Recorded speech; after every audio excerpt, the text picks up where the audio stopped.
Well, let's start with some off-field topics real quick. I believe your mom is a pastor, your grandfather is a bishop. You're obviously very religious. In college, you travel with the ministry, and during the off-season, we're giving the nickname the bishop. Do you still continue with this traveling? Yes. Yep. And what is it exactly that you do with them? Basically, what I do, I preach and teach.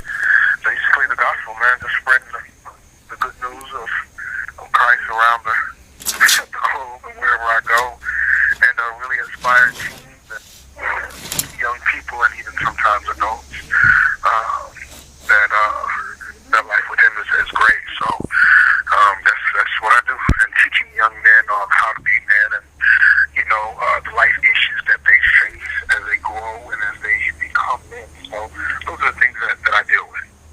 I mean, that's great that you do that, but let's get to some football topics real quick. In high school, you played quarterback and running back. In college, you played linebacker in your freshman year, and then they transformed you into a tight end. You were drafted by the Seattle Seahawks, and they moved you to fullback, which you're still listed as now. I just talked to Jason Babin about his transition from linebacker to defensive end and thought that was impressive, but what you did, playing 5 different positions in what looks like 9 years, I mean, that's amazing. How did you transition from each position? One thing I kind of pride myself on, bro, is being able to be versatile, not being subject to do one thing. And a lot of times in the NFL, if you weigh a certain, weight or you're a certain height, they kind of put that stigma on you on what you're supposed to be.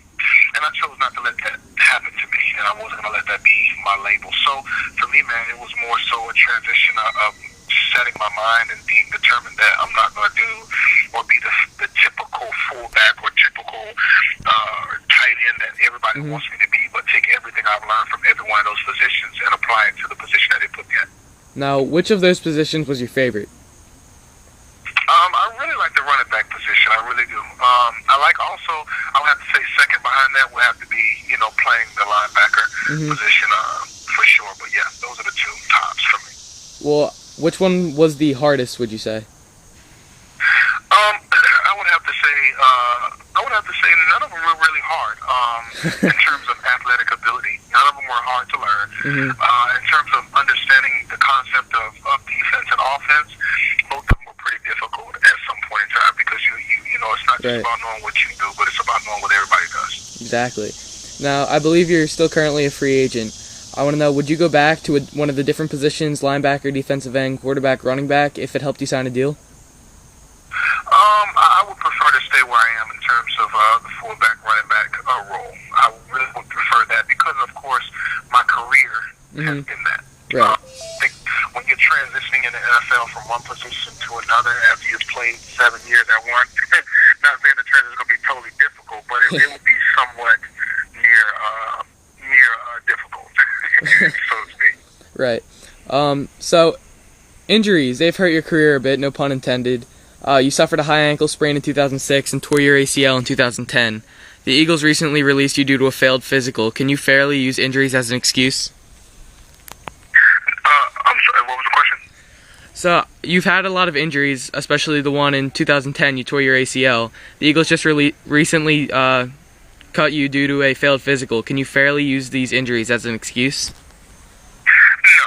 No, maybe the organization can. For me, I mean, I really haven't had a lot of injuries. I mean, you're talking about these injuries have happened over a span of, 5 years. So, I mean, they've definitely been some big injuries, but at the same time, those are not excuses. I mean, I came back after the high ankle sprain, which is pretty much a broken ankle, and I had a phenomenal year 2007, phenomenal year 2008. So, those aren't excuses. And I don't think injuries are an excuse to walk away from anything unless you just really have to. But for me, no, they're actually motivators for me because just like the Eagles let me go, somebody will want me, and who it may be, I'm not sure, but I guarantee you when I come back, somebody's definitely going to do it. Now, I mentioned you did tear your ACL. How is your knee now? It's good. It's perfectly fine now. Glad to hear. I'm feeling good. I feel wonderful. That's awesome. You also mentioned you had a phenomenal year in 07 and 08, but you broke out in 2009. You were first-team All-Pro, had the chance to play in Hawaii as a Pro Bowler. Fans got excited for the 2010 season and seeing, you back in the backfield. but on your first carry against Green Bay, you tore your ACL, as I mentioned, and then was placed on the IR. We haven't seen you play since. Are you still the same fullback of 2009? I mean, and would you have put up, really? That's better, bro. One thing that I know a lot of people, it's funny. People question what kind of player you are after you get injured. And there are plenty of players in this league who have come back from devastating injuries and have overcome the odds. And I'm one of those guys. I've been a fighter all my life, and that's what I know, and that's what I'm gonna do. And I just give God the glory for even allowing me to be where I am right now. So I'm looking forward to coming back and showing people that I'm not only I'm not the same player. I'm much better. I'm greater than what I was. So I'm looking forward to showing that. Yeah, I mean, that's actually pretty inspirational that you believe you're better than you were before and you're coming back from injury. You said you're a fighter. And has there been any talk between you and NFL teams? You're a free agent, as I mentioned before. Do you plan on playing in 2011? Are there any teams that are standing out to you right now? No talks yet. Any talks that I've entertained has kind of just been, hey, make sure you guys get better. It's kind of been like a friend call, hey, man, we hope you get better. We love you, man, and take care. But no entertainment. Right now, the focus is just getting ready for 2012. All right. Well, a few years ago, you signed the largest deal for a fullback in history with the Eagles. But with the situation you're in right now, how big of a factor is money? Is it more important to make millions, or is it more important just to find a way to get back on the gridiron?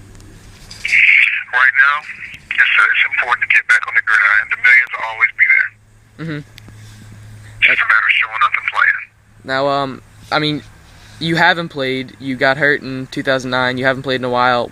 How badly are you craving to get back on the field? I mean, how much do you really want it? Like, how much do you miss it? Man, like a kid in a candy shop.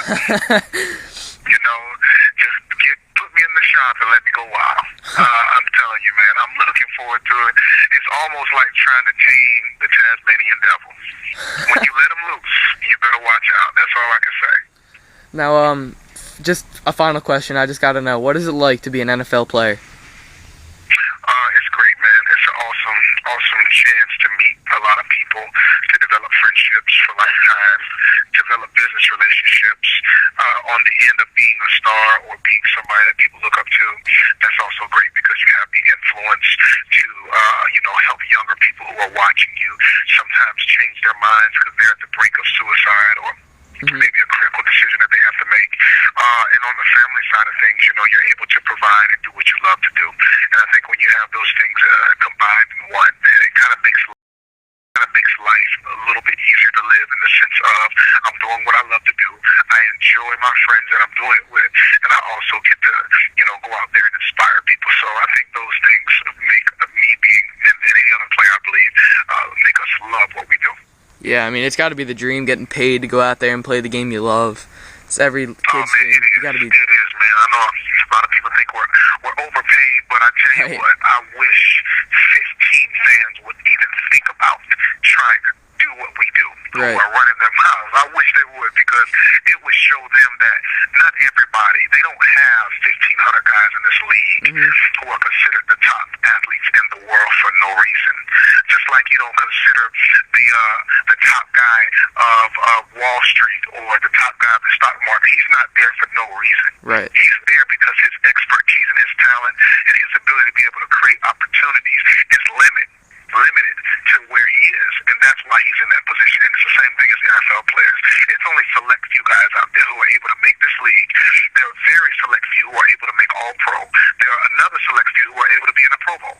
And then there's all those select few who make the $50 million big contracts. So to be able to be in that light, bro, is another level that people don't even understand.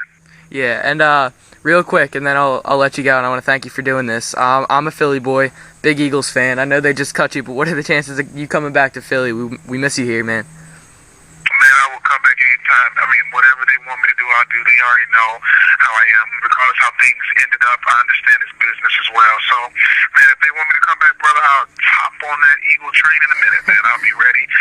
And if they don't, hey, I'll still love them to death because I appreciate everything they've done for me. Yeah, well, we hope to see you here soon. Thank you so much for doing this with me. Oh, man, thank you so much, man. You did a wonderful interview, bro, and I wish the best for you. Oh, thank you. You too.